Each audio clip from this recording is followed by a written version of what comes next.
அஸ்ஸலாமு அலைக்கும் வரஹ்மத்துல்லாஹி வபரகாத்துஹு.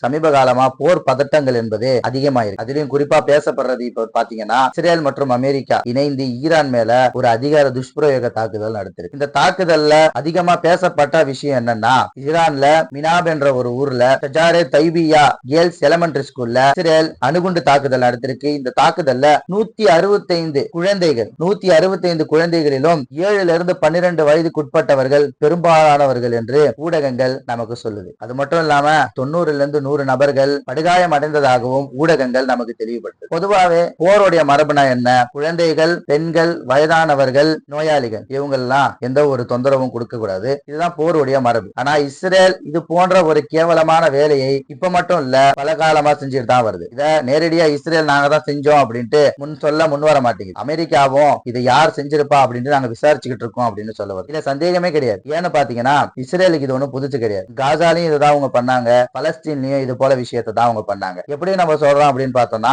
மருத்துவமனைகள், குழந்தைகள் தங்கி இருக்கக்கூடிய அந்த பள்ளிகளின் மீது அவருடைய தாக்குதல் இருந்த பொழுதும் அவங்க சொன்ன காரணம் என்ன? இந்த இடத்துல ஹமாஸ் அமைப்பினர்கள் தங்கியிருக்காங்க, அந்த செய்தி எங்களுக்கு வந்தது, அதனாலதான் நாங்க இந்த இடத்துல போர் செஞ்சோம் அப்படின்ட்டு இஸ்ரேல் அதுக்கெல்லாம் ஒரு சப்ப காரணம் சொல்லிச்சு. அதனால இது ஒண்ணு அவங்களுக்கு புதுசு கிடையாது இந்த விஷயத்தை செய்யறது. அது மட்டும் இல்லாம 165 குழந்தைகள் அந்த வீடியோக்களை நம்ம எல்லாம் பார்க்க முடியுது. ஒரு மிகப்பெரிய ஒரு கூட்டம் அந்த குழந்தைகளுடைய இறுதி ஊர்வலத்துல கலந்திருக்கு. அங்க இருக்கக்கூடியவருடைய நிலையெல்லாம் எப்படி இருக்கும்? இன்னைக்கு இவங்களுக்காக நம்ம நிக்கிறோம், நாளைக்கு நம்ம அந்த இடத்துல நிற்போம், நமக்காக வேற யாராவது நிப்பாங்க அப்படின்ட்டு தான் இருக்கும். இங்கு போருடைய காரணம் பல காரணங்கள் சொல்லப்பட்டாலும் போர் நடந்தால் நிச்சயமாக அங்கு பாதிக்கப்படுவது அப்பாவி ஜனங்களை தவிர வேறு யாரும் கிடையாது. ஈரான்ல அப்பாவி ஜனங்கள் இறந்தாலும் இஸ்ரேலிலேயும் இது போல அப்பாவி ஜனங்கள் இறக்கத்தான் செய்வார்கள். காரணம் போர் யார் பெரியார் அப்படின்ட்டு நிரூபிப்பதுல மிகவும் மும்முரமா இருக்கும். இது போல வேலையை செய்யற இஸ்ரேல், அமெரிக்காவுடைய அதிபர் ட்ரம்ப் என்ன சொல்றாரு? நாங்க இதை செய்யறதெல்லாம் பீஸுக்காக தான் செய்யறோம். My proudest legacy will be that of a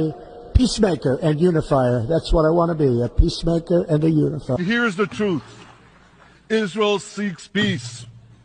Israel yearns for மக்களுக்கு மத்தியில ஒரு இணக்கத்தையும் இந்த உலகத்துக்கு அமைதியை கொண்டு வரதான் நாங்க இதை செய்யறோம் அப்படின்னு சொல்றாரு. பெஞ்சமின் நெதன்யாவும் இப்படிதான் சொல்றாரு. உண்மையிலேயே இவங்க பீஸுக்காக தான் இதை செய்யறாங்களா? உலகத்துக்கு நிம்மதியையும் அமைதியும் கொண்டு வரதான் இவங்க செய்யறாங்களா அப்படின்னு பார்த்தா கிடையாது. அல்லாஹ் ரப்பல் ஆலமீன் குர்ஆன்ல இதை பத்தி சொல்லும் பொழுது இப்படி சொல்லி காட்டுறான். வைதா கீல லகும் லா துஃப்ஸிது ஃபில் அர்த் காலு இன்னமா நஹ்னு முஸ்லிஹூன் அப்படின்னு அவங்க சொல்லுவாங்க. இது போல அநியாயம் செய்பவர்களை பார்த்து ஏன் இது போல அநியாயம் செய்றீங்க அப்படின்னு கேட்டா, நாங்களாம் அநியாயம் செய்யல, நாங்க இந்த உலகத்திற்கு சீர்திருத்தம் செய்ய வந்த சீர்திருத்தவாதிகள் அப்படின்னு சொல்லி காட்டுவாங்களா. இன்னைக்கு அமெரிக்காவும் இஸ்ரேலும் இது போல ஒரு நாசகரமான வேலையை செஞ்சுட்டு அதுக்கு அவங்க சொல்லக்கூடிய சாக்கு நாங்க சீர்திருத்தவாதிகள், இது போல ஆட்களிட்ட இருந்து இந்த நாட்டை நாங்க பாதுகாக்கிறோம் அப்படின்னு சொல்லி காட்டுறாங்க. ஆனா உண்மையாலுமே இவர்கள் தான் மோசமானவர்கள் என்று இது போல பச்சிளம் குழந்தைகள் தங்கியிருக்கக்கூடிய அந்த பள்ளிகளின் மீது அணுகுண்டு ஏவி அவர்களை கொல்லக்கூடிய ஒரு கோழைத்தனமான செயலை செய்வதை பார்த்தாலே தெரிகிறது இவர்கள் தான் என்று. பொதுவாகவே போர் ஆரம்பித்தால் அங்கு பாதிக்கப்படுவது அப்பாவி ஜனங்கள் தான்.